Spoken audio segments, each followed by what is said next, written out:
کیا آپ نے کبھی سوچا ہے کہ ایک لمحے میں پورے ملک کی بجلی اگر غائب ہو جائے تو کیا ہوگا؟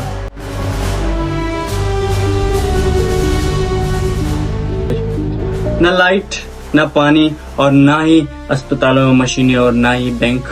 یہ سب ممکن ہے ایک ایسے ہتھیار سے جو نہ دھماکہ کرتا ہے اور نہ ہی شور مچاتا ہے، نہ ہی یہ کسی کا خون بہاتا ہے، بلکہ یہ پورے نظام کو درہم برہم کر دیتا ہے. اس بم کا نام ہے گریفائٹ بم.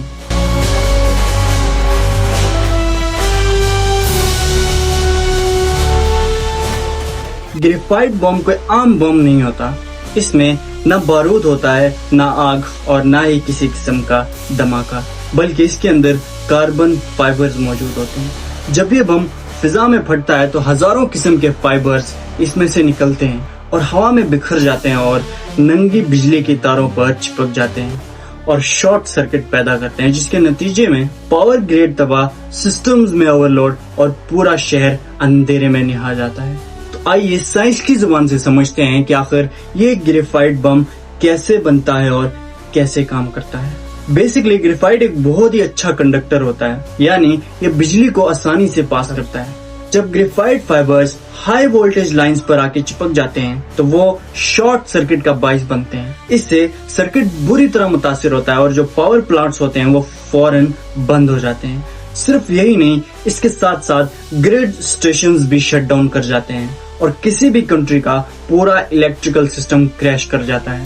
اس کا مطلب بجلی کا مکمل خاتمہ، وہ بھی بغیر کسی دھماکے کے، بغیر کسی آواز کے، اور بغیر کسی خون خرابے کے.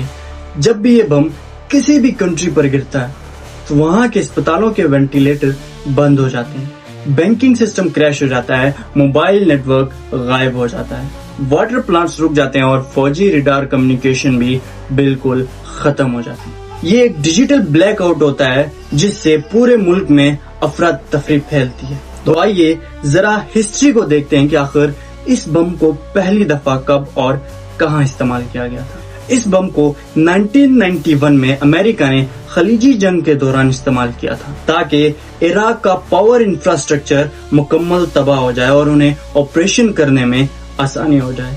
اس ہتھیار کا دوسرا استعمال 1999 میں نیٹو نے سیربیا کے خلاف استعمال کیا تاکہ وہ چاہتے تھے کہ بغداد میں الیکٹریکل سسٹم مکمل طور پر شٹ ڈاؤن کر جائے. اسرائیل، رشیا، چائنا نے بھی اب اس ہتھیار کو اپنے دوسرے اٹامک ہتھیار کے ساتھ شامل کیا ہے. یہ بم دشمن کا دفاعی نظام، معیشت اور عوام کو بہت ہی جلد مفلوج کر دیتا ہے، مگر بدقسمتی سے میزائل ڈیفنس سسٹم بھی اس کو پہچان نہیں سکتا.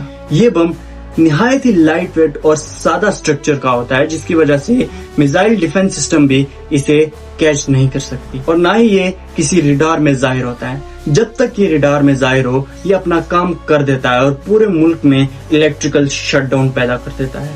اس سے بچاؤ کا واحد طریقہ ہے کہ پاورز کو آئسولیٹ کیا جائے، ڈیفنس سسٹم کو بہتر کیا جائے، اور ایسے فائبر سے بچاؤ کے لیے خاص ٹیکنیک کو استعمال کیا جائے. گریفائٹ بم مہلک تو نہیں ہوتا، لیکن یہ جسمانی طور پر اور نظامی طور پر مہلک ہے، کیونکہ یہ ہتھیار خون نہیں بہاتا، عمارتیں نہیں گراتا، بلکہ یہ دشمن کی روزمرہ کی زندگی کو مفلوج کر دیتا ہے.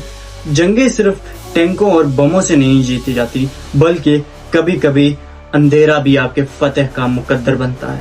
جیسے جیسے دنیا ڈیجیٹل اور الیکٹرک ہو رہی ہے، ویسے ویسے ان ہتھیاروں کا خطرہ بڑھتا جاتا ہے. آج کے اس دور میں ہر چیز بجلی پر ہے، تعلیمی ادارے، ہسپتال، معیشت اور دفاعی نظام، یہاں تک کہ ایک عام شہری کے پاس جو موبائل ہوتا ہے وہ بھی بجلی پر چلتا ہے، اور اگر دشمن اس بجلی کو بند کر دے تو وہ بھی اس سہولت سے محروم ہو جاتا ہے. گریفائٹ بم ہمیں ایک بات سکھاتا ہے کہ دنیا میں سب سے خطرناک ہتھیار دھماکہ نہیں بلکہ اندھیرا ہے، کیونکہ سب سے مہلک ہتھیار وہ ہے جو نہ دکھے اور نہ ہی شور مچائے اور نہ ہی خون بہائے، بلکہ اپنا کام خاموشی سے کرے اور ایسا جھٹکا پہنچائے دشمن کو کہ وہ صدیوں تک اسے یاد رکھے. یہ بم غیر مہلک ہونے کے باعث بین الاقوامی سطح پر یہ گرے لسٹ میں آتا ہے، جس کی وجہ سے یہ نان لیتھل اسٹریٹجک ویپنز کے اندر آتا ہے. عام لوگ اسے سافٹ بم یا بلیک آؤٹ بم کے نام سے بھی جانتے ہیں. مزید اسی طرح کی